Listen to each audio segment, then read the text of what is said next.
আমার 7টা নয় 5টা নয় একটা মাত্র ছেলে। আমার ছেলেকে পাঠিয়েছি পাঠ ছাড়াতে, অল্প কোনো পাঠ। আমার তো শরীরটা ভালো নয়, তো অনেকক্ষণ হয়ে গেল, তার প্রাইভেটে যাওয়ার সময় হলো, আসছে না দেখে আমি তো ভাই দুশ্চিন্তায় পড়েছি।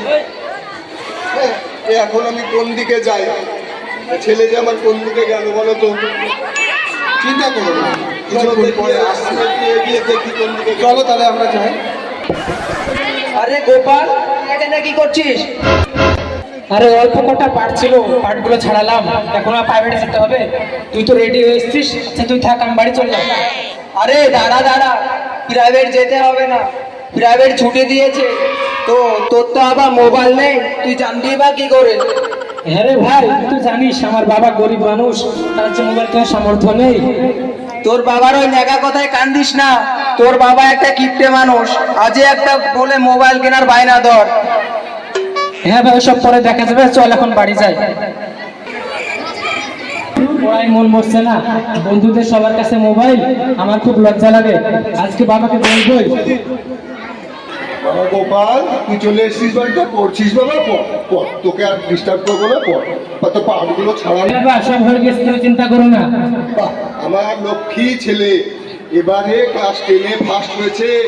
মাস্টাররা বলছে জেলায় না রাজ্যে নাকি প্রথম স্থান পাবে। আমার যে কি আনন্দ গো, কি বলবো। আমার তোর মতো লক্ষ্মী ছেলে যেন সবার ঘরে ঘরে হয়। আচ্ছা বাবা, তুই ভালো করে পড়াশোনা কর, আমি কাজ ছেড়ে আসি। বাবা, তোমাকে একটা কথা বলার ছিল। বাবা কি বলবি বল। না মানে এই তো মানে করবি কেন রে? বাবাকে মন খুলে বল। না থাক, পরে বলবো বাবা। কি ছেলে, পরে বলবি বলিস, তোর যখন মনে হয় তখনই বলিস, ঠিক আছে? তুই পড়াশোনা কর, মন দিয়ে পড়াশোনা করতো। বাবাকে বলতেও পারছি না, আবার না বললেও না। ধুর, পড়াশোনায় মন বসছে না, যাই একটু বন্ধুদের সঙ্গে দেখা করে আসি। করছিস মোবাইলে? হোটেল দেখছিস না, ফ্রি ফায়ার খেলছি। Free fire? ফ্রি ফায়ার আবার কি? তোর তো মোবাইল কেনার ক্ষমতা নাই, তুই জেনে কি করবি? জ্বালাস না তো, যা। তুই আবার মোবাইলে কি করছিস? দেখছিস নে, রিলস বানাচ্ছি। রিলস? এটা আবার কি? তোর জেনে কি হবে? তোর কি মোবাইল আছে? যখন মোবাইল কিনবি তখন আসিস, রিলস বানিয়ে আমরাও শিখিয়ে দেবো। যা আবার মোবাইল শোন, হ্যাঁ বল।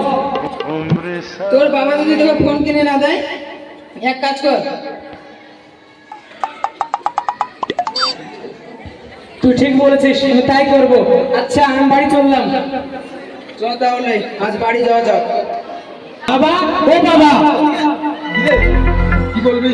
তুমি কি আমাকে মোবাইল কিনে দিবে? সবাই আমাকে মোবাইল নিয়ে বিভিন্ন রকম কথা বলে, আমার আর ভালো লাগছে না। তোর হঠাৎ কি হয়ে গেল? তুই এত ভালো ছেলে ছিলি, হঠাৎ তোর মাথায় মোবাইলের চিন্তা কোথা থেকে চলে এলো? আমি তো কিছু বুঝতে পারছি না। তবে শোন বাবা, আচ্ছা মোবাইল কিনে দিব, মাধ্যমিকটা ভালো করে পাশ কর, উচ্চ মাধ্যমিকে সায়েন্স নিয়ে পড়বি, তখন মোবাইল লাগবে, জানি। অভাবে সংসার হলেও, কষ্ট করে হলেও মোবাইল দেবো তোকে। তুই রাজ্যে জেলায় নাম করবি, সবাই নাম করবে। মোবাইলের চিন্তাটা বাবা আপাতত তুই মাথা থেকে ছেড়ে ফেল। এইসব চিন্তা ভাবনা করিস না, লেখাপড়ায় একটু মন দে, বুঝলি? বস এখানে, একটু বস, পড়াশোনা কর, আমি আসছি, বস। সোজা কথা দেখছি কাজ হবে না, আমাকে টুটুলের বুদ্ধিতে কাজ করতে হবে। গোপালের তো দেখা পাচ্ছি না, গোপাল ঘরে পড়ার আওয়াজও পাচ্ছি না। সকাল সকাল উঠে যে ছেলেটা পড়াশোনা করে, আজকে ঘর ফাঁকা, অথচ আওয়াজ পাচ্ছি না। দেখি, এ গোপাল, হ্যাঁ এখানে কাগজে কি যেন সর্বনাশ, কি যে লিখেছে। প্রিয় বাবা, আমার কিন্তু বাবা মোবাইল চাই। তুমি দিতে পারলে না, তাই আমি 3 মাসের জন্য কেরালা চললাম বাবা।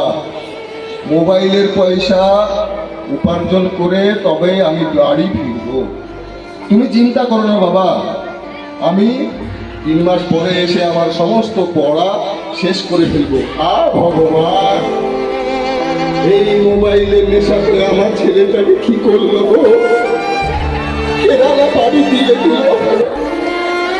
ভগবান, এতক্ষণ মনে হয় ট্রেনে উঠে গিয়ে ছেলে কি দৌড়ে যায়, তাকে আটকাতে পারি কিনা। গোপাল, তোরা শুনেছিস আমার গোপাল কেরালা চলে গিয়েছে রে বাবা, একটু ফিরিয়ে আনার ব্যবস্থা কর না বাবা। চলে গিয়েছে, ওকে ফিরাবো কি করে? ওর কাছে তো মোবাইল নেই। তাহলে আমার কি হবে বল এখন, আমি কাকে নিয়ে বাঁচবো? 3 মাসের তো ব্যাপার, দেখতে দেখতে কেটে যাবে। তোরাও তাই বলছিস বাবা, একটু চেষ্টা কর বাবা, এভাবে হোক একটু ফিরিয়ে নিয়ে আয়।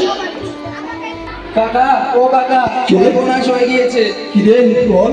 গোপাল প্রথম দিন কাজে গিয়ে মেশিনে কাটা পড়েছে। একই কথা বলছিস তুই? মিথ্যে কথা বলছিস, আমার গোপালের এমন হতে পারে না, তোরা মিথ্যে বলছিস। বল, কাকা, গোপাল আর আমাদের মধ্যে নেই। বলিস কি রে? আমি যে মরে যাবো এ কথা শুনে থাকে আমার মরণ হয়ে যাবে।